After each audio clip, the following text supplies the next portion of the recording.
Bueno, importantes en el transcurso de este viernes. El primero tiene que ver con la idea de que Vladimir Putin está arrastrando al mundo. Lo está arrastrando porque ha confirmado hoy que estas regiones, las que veíamos en ese mapa, las que supuestamente tuvieron un referéndum por lo cual la mayoría de la gente votó a favor de plegarse a la Federación Rusa y dejar de pertenecer a Ucrania, pasan a ser territorio ruso. Los ha incluido, los ha anexado. Esta imagen, Kherson, Zaporizhia, el Donetsk y Lugansk. En estos territorios hace 9 años, casi 8 años, que hay guerra, que hay un conflicto armado. Estos son los que eventualmente habría anexado ahora. Lo hizo en el Salón de San Jorge. La imagen es imponente. Ver entrar en ese salón a Vladimir Putin con una puerta enorme, en el mismo lugar en el que además firmó la anexión de Crimea en 2014, fue toda una postal en Europa hoy. Toda una postal en Europa hoy. En un día en el cual en Zaporizhia atacaron autos del corredor humanitario y hubo al menos 25 muertos, más de 50 heridos. En un ataque artero, absolutamente cobarde.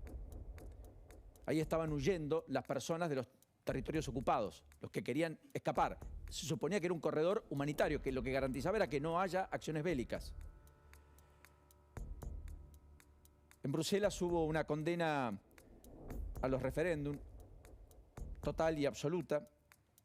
Es una escalada en el conflicto, lo definieron de ese modo.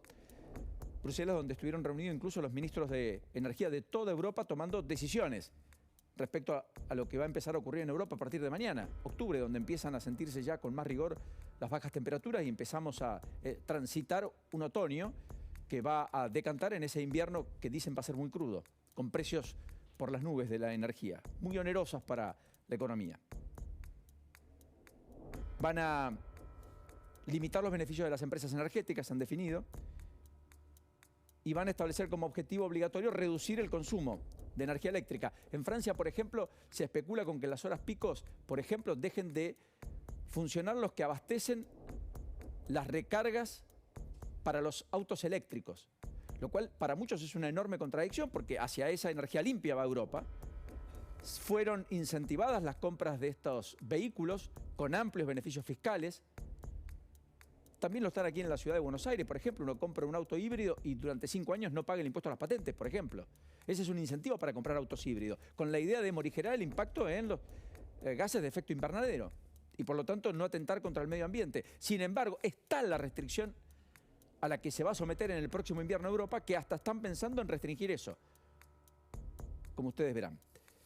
Por eso digo, Putin está arrastrando al mundo a precios estrafalarios de la energía, a una inflación que se suma a la inflación generada por la pandemia y por las fuertes erogaciones de los respectivos estados a propósito de las cerrazones que generaron luego la escasez, porque se produjo menos. Miren lo que es esto. El desempleo en la eurozona saltó al 6,6% promedio. En España está en el 12,4%. La inflación interanual en septiembre en la eurozona llegó al 10% promedio. Hay países que están arriba del 20%. Holanda está en el 17% anual. Hay registros que no se encontraban desde la Segunda Guerra, o sea, 70 años atrás. A esto lo está arrastrando Vladimir Putin. Biden ha amenazado con más sanciones, ha confirmado ayudas por más de 12.000 millones de dólares. Ha dicho que no va a reconocer naturalmente las nuevas regiones. Hoy se reúne el Consejo de Seguridad de la Organización de las Naciones Unidas. Ha habido una fuerte condena hace instantes del G7, los países más importantes del planeta, respecto a lo que ha sido la avanzada rusa y esta anexión de 4 regiones de Ucrania a las que la Federación Rusa suma. Finlandia cerró su frontera finalmente ayer por la medianoche. Noruega va a hacer lo mismo en las próximas horas. Ya casi no hay lugares por los cuales los rusos puedan entrar a la Unión Europea, salvo por aviones, usando terceros países y de maneras muy onerosas, aún con visas. En este contexto es que, insisto, lo que empezó hace 220 días prácticamente, está dejando un tendal. no ha podido el mundo, pese a las sanciones múltiples, terminar con la avanzada de Putin. Dice Zelensky que en estas condiciones y mientras Putin sea presidente no va a negociar. No hay acuerdo de paz posible, el presidente ucraniano, que ha pedido, una vez más, un nuevo apoyo de Europa más fuerte y que ha pedido ser anexado de manera imperiosa dentro de la OTAN. O sea, Putin anexa 4 territorios sobre los cuales cuando caigan bombas podría decir que se siente amenazada la Federación Rusa y por lo tanto desplegar una guerra nuclear. Y Ucrania dice, le pide a la OTAN que le permita ser miembro, lo que Rusia se opone, porque en ese contexto cualquier bomba en cualquier otra geografía de Ucrania podría ameritar una reacción de Occidente de manera nuclear también frente a las pretensiones de Putin. Así las cosas,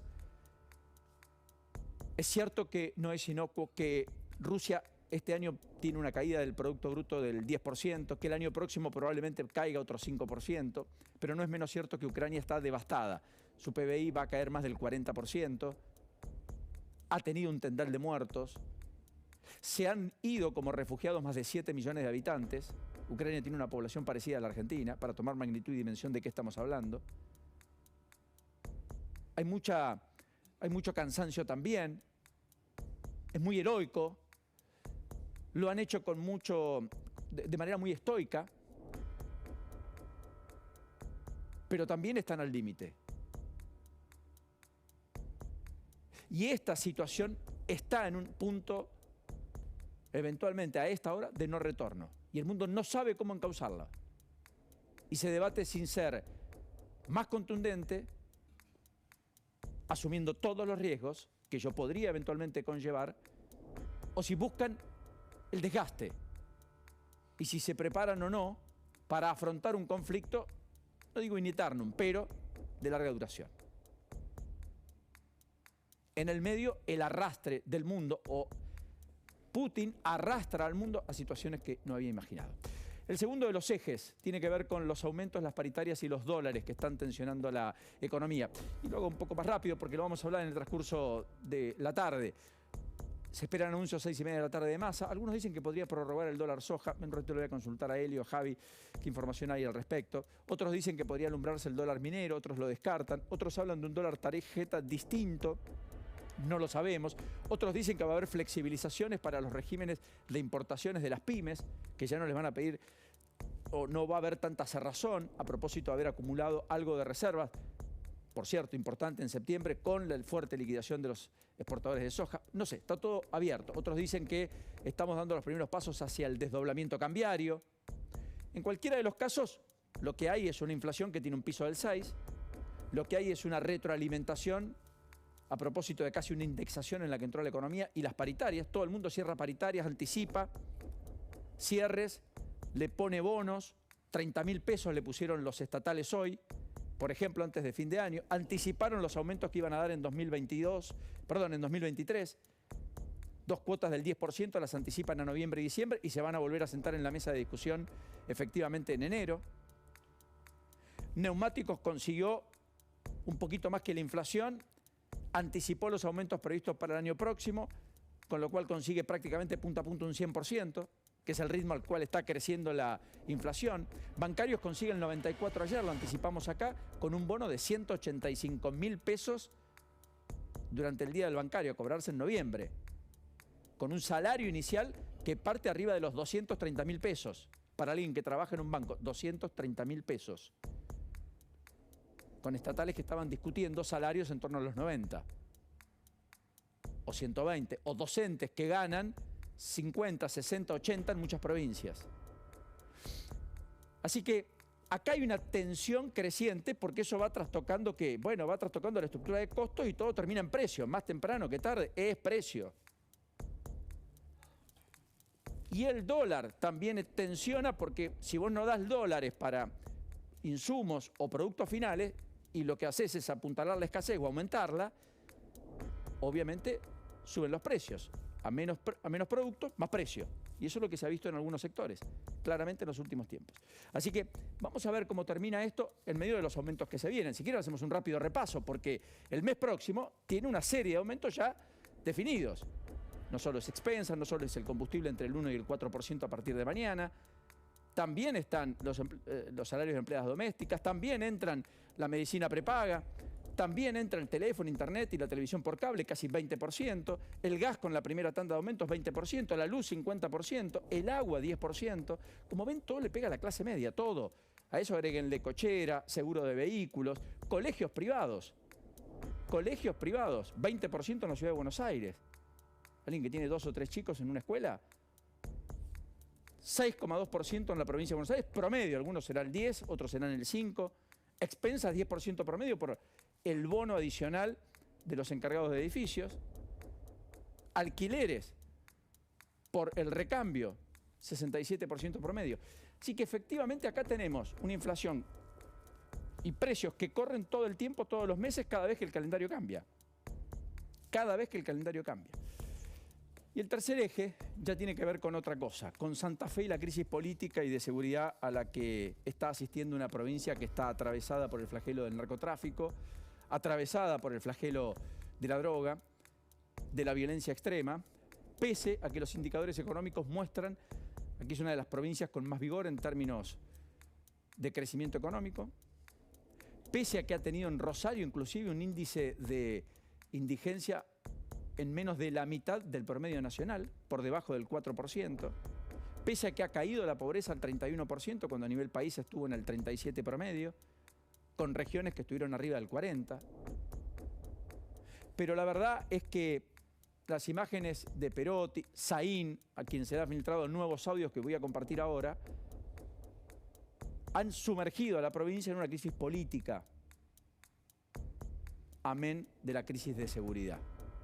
Este era Perotti en campaña. ¿Por qué crisis política? Porque todo lo que está ocurriendo le está pegando la línea de flotación al Perotti que surgió como candidato y que a la postre consiguió la victoria, el éxito y el triunfo en 2019 para dejar atrás gobiernos socialistas y dar un golpe de timón por parte de la sociedad santafesina después de 12 años.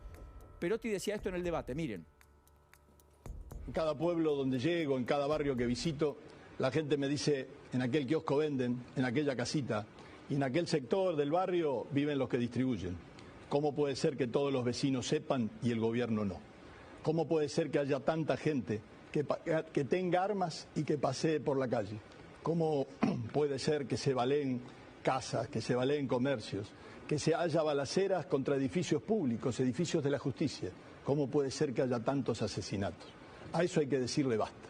Hay que cortar el vínculo con el delito y con el narcotráfico, con una política de seguridad muy diferente. Yo sí voy a conducir a la policía, me voy a hacer cargo. Yo sí voy a conducir a la policía, me voy a hacer cargo. Por eso digo, le pegan la línea de flotación. Anoche asesinaron a un hombre de 35 años en la zona norte de Rosario. Ocurrió en el barrio Sarmiento. Recibió 4 disparos en el rostro, en la nuca. Trabajaba ¿dónde? En una fábrica de nylon. Tenía 2 hijos. Diego Armando se llamaba. 2 hijos. Los tiros no iban dirigidos a él. Dicen los vecinos que iban dirigidos ¿a dónde? Un búnker de drogas. La víctima quedó de rehén de esa situación, como tantas otras. Más de 220 en lo que va del año en el departamento de Rosario. ¿Quieren verlo en alguna imagen? Miren, pongamos la imagen, esa que tanto se ha viralizado, si quieren, de lo que han sido el discurrir de los muertos en Rosario. Ahí está. Escuchemos. Es el momento de aplicar la ley y de poner orden. Yo creo que la sociedad rosarina se siente que vive en un cantón suizo y vive en Rosario. Eso ha sido una verdadera bola de nieve que ha ido creciendo año tras año. Aprovechamos Gracias. que has venido aquí a la Ciudad de Buenos Aires, estás trabajando en la provincia de Santa Fe. Me cagan a tiro, pero... Sí, es algo bastante estacional en esta época del año. Como a mí me chupan un todo, los rosarinos, los santafesinos, los de Reconquista, me chupan un la verga, la me la chupan todos, y son unos negros pueblerinos. Eso es lo que yo pienso de todos ustedes. Gracias a Dios que Dios atiende en la capital federal, porque si no este país sería Uganda, hermano. Anoche hubo una reunión Rodenas, Borgonovo y Acuña en el despacho de Borgonovo en Casa de Gobierno, donde los 3 se pusieron de acuerdo. Van a ver si me pueden tumbar. El Guille los recontra tiros. A ver, tengo que cumplir un mandato político. El mandato político es que le pasemos todo lo que tenemos a este tipo para que le haga una denuncia penal acoso. No, yo no soy el abogado penalista, ni tenés que ser vos abogada penalista de Malaponte, porque es una cuestión política, no penal. Entonces, lo que te pido es que hagamos una reunión con Mili, con lo que sea, para que pongamos blanco sobre negro esto, como lo pidió Mirabella. No es algo que podemos decir se para mañana apretando un botón. Estamos acá en el ministerio, en nuestra oficina con Pablo, que está triturando papeles también. Pude hacer zafar un montón donde varias escuchas pude hacer con determinadas situaciones que fueran autorizadas por un juez. Muchas cosas que yo laburo que vos no tenés ni idea y siempre con el mismo objetivo que es el paraguas y la protección tuya. Y esto es viejo, 685 muertos. ¿Saben quién hablaba? ¿Quién decía las cosas que decía de los rosarinos, santafesinos, pueblerinos, etcétera? Y que se jactaba de que por suerte Dios atendía en de la General Paz para adentro, o sea, en la ciudad de Buenos Aires. Marcelo Saín, ministro de Seguridad. Germán, durante mucho tiempo. A la distancia, hacerte reír. Después la voy a llamar a Liliana, a ver cómo anda. Esta es la nueva escucha. Debe estar atenta, me imagino, claro que sí, cómo no lo va a estar. Pero me alegro mucho, Germán. Hay que tener paciencia, negro. ¿Qué te voy a decir? Yo la verdad les mentía, porque yo creo que lo tuyo es bastante más contenible. Así que a mí me alegra mucho que estés así, tranquilo. Y bueno, y viste, el cuerpo tiene que defenderse.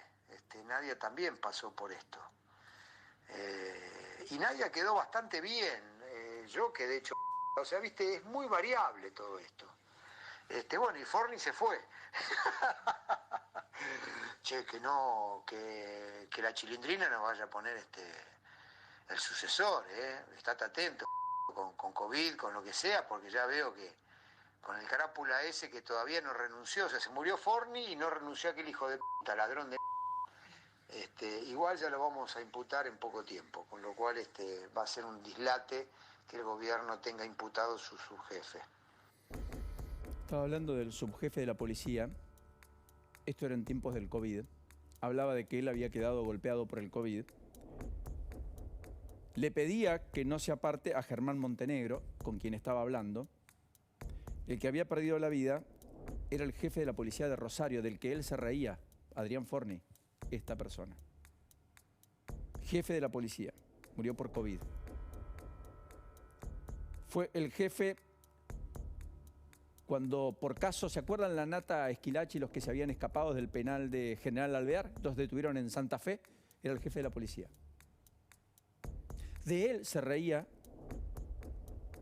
Marcelo Saín, quien eligió Perotti como ministro de Seguridad de la provincia de Santa Fe durante buena parte de sus 2 primeros años. Las escuchas que trascienden son escuchas de los celulares que incautó la propia justicia cuando fue al Ministerio de Seguridad por supuestas connivencias con el delito y el narcotráfico a hacer allanamientos. En esos celulares estaban estas escuchas. De allí todo lo que se ha conocido verdaderamente escandaloso respecto a Marcelo Saín, que decía respecto a la Chilindrina, ¿saben quién era la Chilindrina?